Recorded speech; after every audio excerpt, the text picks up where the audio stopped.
Hi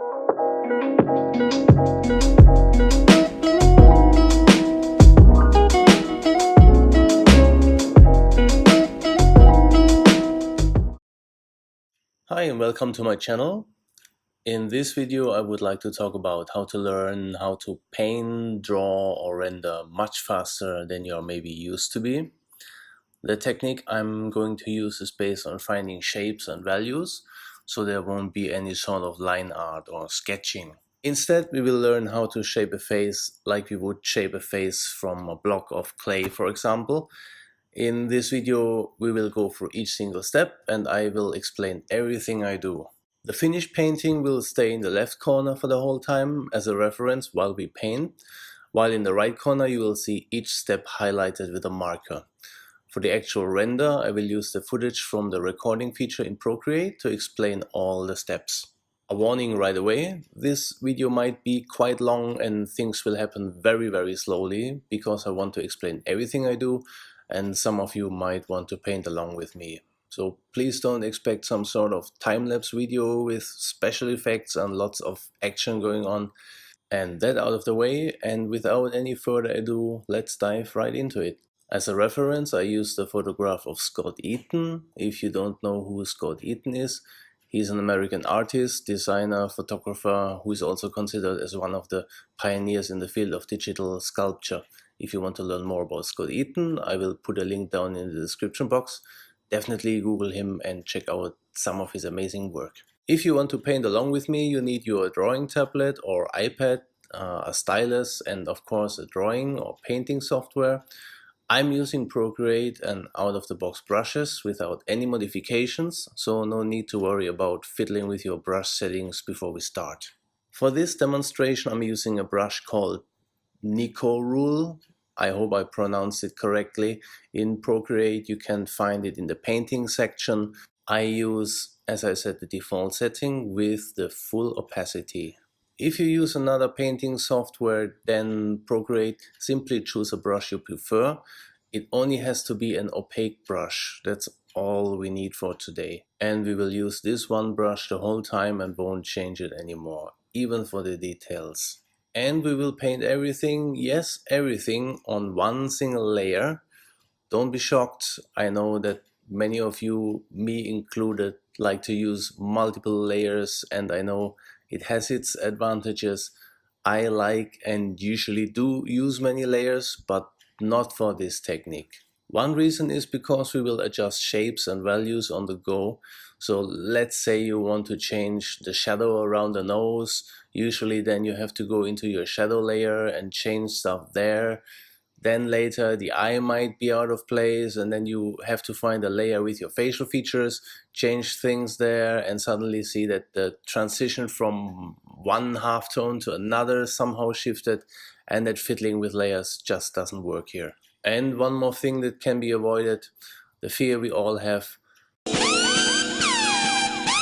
There are special situations when I use lots of layers, and that is when I render hair, for instance. Why I do that you can see in another video. The link you can find in the description box, or you can click the thumbnail at the end of this video. So background, head, facial features, shadows and lights, everything will happen here. So how to begin a painting without sketch or line art? How can we place the facial features in the right spots? Because we are painting a face, and to paint a face we need facial features. Well, first you need to learn how to think abstract. Don't see the head as a head, but try to think of it as a flat two-dimensional shape. Go even further and try to see things as simple shapes such as squares, rectangles, circles, ovals or triangles. And try to ignore the fact that they are three-dimensional objects, at least as long as we are in the blocking in stage. I know that this is very hard in the beginning, but once you've figured out how it works, you will learn so much faster how to paint. Another advice before we begin: it makes your life much easier when your reference photo has the same size as the painting you are going to produce. Let's run an example. Let's say your source photo or the picture on your computer screen is 12 centimeters wide and 20 centimeters high. I recommend you paint your picture in the same size, because when you paint it in the same size, you can measure distances easier, you can compare shapes easier.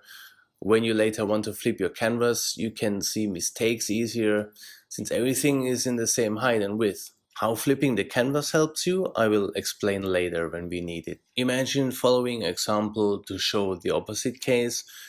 Let's say your source photo is 4 by 8 centimeters, so it's quite small, and you want to paint the picture in, let's say, 20 by 30 centimeters. It's very hard for your eyes and especially for your brain to convert the smaller size into the bigger size. That takes time, it will deprive you from all the fun and only gives you a headache. One more thing before we start. It might be not important to you, but it can have a huge impact on finding the right values and colors later, and it is the background. I recommend you drop in the background first. Why is that? There is this weird relationship between values that is hard to explain, but I will try to demonstrate the effect in an example. Situation number 1. Here I have a white background, and now I want to block in something like a skin tone I see on a reference photo. I choose a color from my color wheel and drop that in, and I think that looks quite dark. Situation number 2. This time I decided to paint the background first, and now I try to put in a color for the skin, and I choose, let's say, this color. That looks brighter now, right? Well, if you agree with me, then you have fallen into my trap, because the color and the value I chose for the circles in both pictures is exactly the same. How colors interact with each other and how our brain is being fooled by this effect is a topic for another video. For now, let me tell you, yes, it is important to have a background, and here you see the reason why. Now, let's begin, shall we? Let's have a look at the head in the reference picture and figure out which shape we could use when we think of it as a two-dimensional object. Since the head has some sort of boxy shape with very hard jawlines, I would suggest a rectangular shape maybe. So what we do first is painting that shape, and I'm using my brush with its full opacity. So which color should we choose? I would suggest a color in the mid-value range. What does it mean? It means we should choose a hue that is not too bright and not too dark, but appears quite often in our reference. And that will be our foundation. That's called a halftone, by the way. But what exactly a halftone or values in general are, you might see in one of my future videos. Hopefully. Now, use your brush in a fairly large size. In fact, use a brush size that is actually a bit too big for the work you want to do, because that prevents you from adding details in this early process, and we won't do any sort of that. We will always look for the biggest shapes first. So our biggest shape is the rectangle. Just fill the whole rectangle with your halftone. Now let's have a look at this chin. Which kind of shape would you suggest for this part? I would say it has a triangular shape. So let's do the same thing once more. I render a triangular shape and block in color to define the shape of the chin. Now we have this weird flat shape as a result. That's good. If yours looks like this one or even worse than mine, then you did it probably right. What should we do next? Block in facial features such as the eyes or the nose maybe. That's not wrong, but also not right. Remember, we are going with the biggest shapes first. That's why we chose the big size brush, remember? For the next step, we must know where the light's coming from, since we want to indicate shadows, because shadows make a large area in this picture. The light source and its direction is a very important part in our rendering process. In this case, the light is coming from the right side. The right side of the face is obviously brighter than the left side. The left side from our point of view, by the way. I will always explain it from our point of view during the whole demonstration. Let's have a look at the nose as our first facial feature. Instead of rendering the nose itself, I would render all the stuff that happens around the nose. Around the nose, the eyes, and the mouth. So all these shadows on the left side from our perspective, is a huge shape which can help us to find the placement for the nose and the eyes and the mouth, since the shadow surrounds all these facial features. The shadow left from the nose, for example, has a triangular kind of shape, and left from that shape there you can see another simple shape. It's some sort of bent rectangle. That's the left cheek. Note that there is another shadow above the eye that is caused by the eye socket, and for now we just leave it like that. Don't worry about the eye for now, we will come back to that area later. Next big shape would be the hair. It has the same value like the shadow on the left side. It means it is as dark as the shadow you can find there. Since I really don't know where the hair ends and the background begins, I assume that the top of the head and the hair have the same sort of boxy shape, but it actually doesn't matter at all since we can't see the transition anyway. So I block in a very rough shape for the hair. If you want to see it very abstract, there are again 3 rectangles, but I won't bother too much about their appearance and I won't pay any attention to them anymore until later. If you want, you can render a shadow underneath the chin to separate the head from the neck. That might be helpful for you to orientate yourself on the canvas. Since I'm done with blocking in the shadows, I want to define the halftones a bit more. Let's have a look. All these areas I marked are halftones, unlike the very dark shadows or very bright highlights, which we actually don't have in this picture. The halftones in this render come in lots of different hues. What I'm going to do now is exact the same thing I have done before with my shadows. I'm looking for shapes, and don't turn your brush size down, we won't look for any details yet. So I can see that the right cheek area appears to be a bit brighter than the forehead, and especially the right side of the forehead. So let's get that done and out of the way. As you can see, I blocked in the beard. The beard has some sort of very low saturated yellowish greenish sort of hue, but don't worry about picking the wrong color. We don't care too much about the color right now. All we do is looking for the correct values. The area underneath the eye has some sort of triangular shape.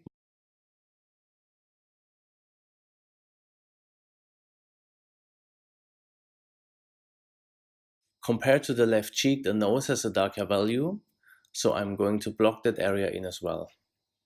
I now indicate the red eyebrow, a shadow underneath the nose. I notice a slightly darker value caused by the fold right near the nose. I just drop that in and leave it there. Everything will be simply left unfinished. Maybe one more thing that might be helpful for your work. When you lay down brush strokes, always go with the natural flow of the shape. Follow the flow of the cheekbone, the eyebrow, follow the bridge of the nose, the round shape of the ear, and try not to scribble shapes randomly in random directions. Always go the way objects flow, and it will make the painting look more natural and realistic. I now indicate the philtrum and the lips. The philtrum is that ditchy thing, the ditch underneath your nose, and it has a very important part right now because it's a landmark you can easily see and you can use for where you have to go from there. Now I indicate the lower lip. Since we use the nose as our starting point, we know where the philtrum is, and now that we know where the philtrum is, we can see where the lips are. We don't know yet how long the mouth exactly is, but we know its place already and the rest can be adjusted later. But now I have a landmark for the next piece of our puzzle. It's the shadow caused by the lower lip. I check the value. It's not as dark as the darkest areas in our painting. It is less saturated, almost like a yellowish or greenish type of gray, and I drop that in. Let's place some more landmarks on our map. My next target are the beard stubbles on the right cheek. This area has the same hue and value like the beard we indicated around the mouth. you can use your color picker tool and pick that color up to block that area in easily. As you can see, I jump from one area to a completely different one. That's not randomly done by jumping around. I won't allow myself to linger too long in one part of the painting and starting adding too many details. It also helps you to have an overlook of your whole painting by leaving one area alone and focusing on another part. You might be surprised how many mistakes you can discover and be able to adjust them. So that said, let's do the left eye. I can see where the eyelids cause shadows around the eyeball. Try to place these shadows as exact as possible within the eye socket. I block in the iris and leave it for now. If you are not sure about the eyelids and where to place them, go back to your shadows that lay around the eye and just adjust them by looking carefully at your source photo.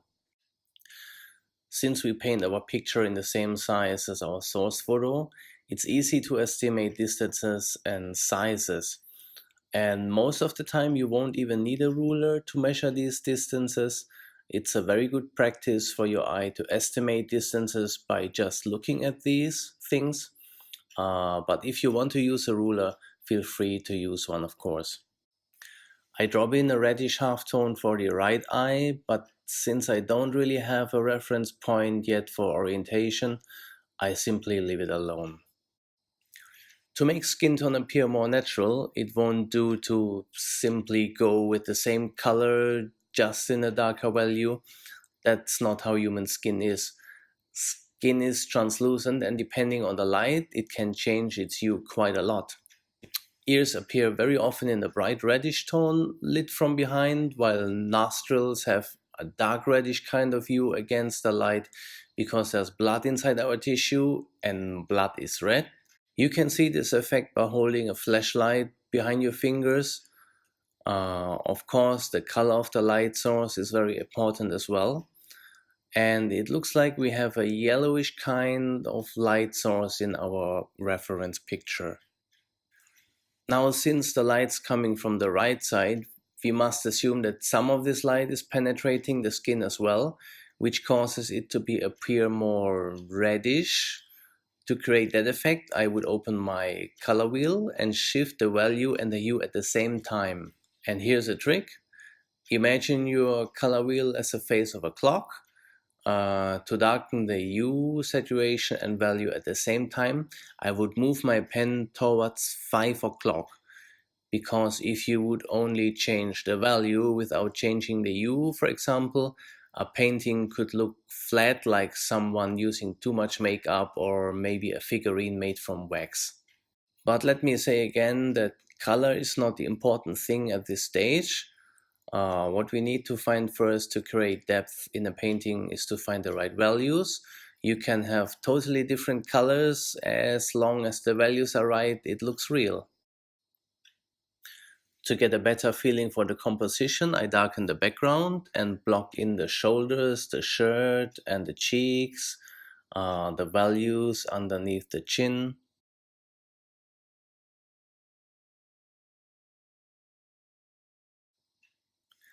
I had quite a hard time to figure out the position of the right eye, and I couldn't get it really right.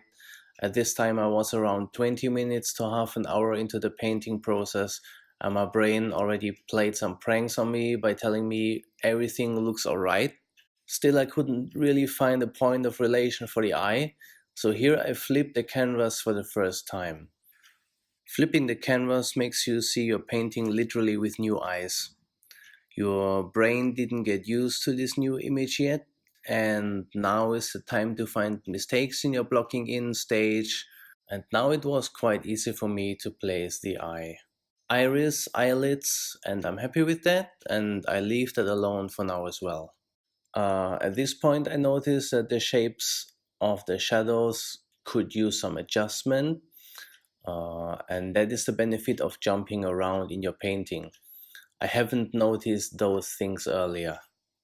To place the earlobe, I used my pen as a measuring tool to find the point of reference, and I found it in the nose tip. I did the same thing for the top of the ear and found that a good point of reference was the eyebrow. I now notice, thanks to the flipping the darker halftone on the left cheek, instead of selecting the right hue from my color wheel, I simply pick a local color from the forehead instead. Now I make some adjustments to shadows, and you should also keep your eyes open for things you could change or adjust. And if you spot a mistake, don't wait until later. You will forget it, trust me. It doesn't matter where you see the difference, change them immediately. With each correction you will make, you will get one step closer to your finished painting. And with every correction, you will make and create another reference point on your map.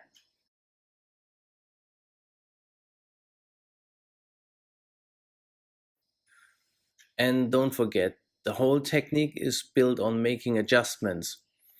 I flip the canvas once more and almost immediately notice another mistake, and that is the length of the chin.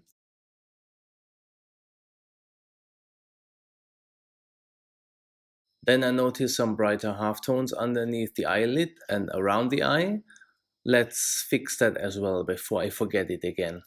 Now I feel quite confident with how everything found its place in the painting. I feel most of the values are where I want them to have. Now my only advice is try to look very closely to your reference photo, because now we try to get the liking done. If you want to zoom in now, you can do that depending on how photorealistic you want to paint. The more attention you pay to details, the more photorealistic it will look at the end, of course. But I recommend you don't zoom in too closely or too often, because you want to see the whole picture, especially in the beginning when we are looking for shapes and values. It wouldn't make sense to zoom in, because that way you can't see the relation between certain points anymore. I want to keep this render quite loose in a painterly style with rough edges and visible brushwork, so I didn't go into the really tiny details. But the game is the same like before. Try to look for simple shapes, block them in, try to get the values right, and find landmarks for your map. In the beginning, we place the countries with their borders, the mountains, the rivers, and the forests. And now we're looking for hills and rocks, the placement of each single tree in the forest, and the curves of the rivers. I guess you get the idea.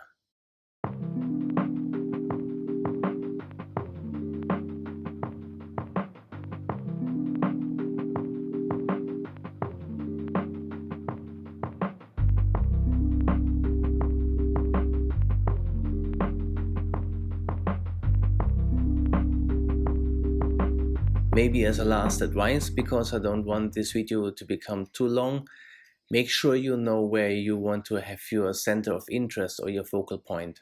What does it mean? The center of interest is where you want people to look at. When you paint, you want to guide the viewer's eye around the picture, and you want to make sure people look where you want them to look. In this example, it's clearly the face, or the eyes to be precise. This is the focal point in the painting.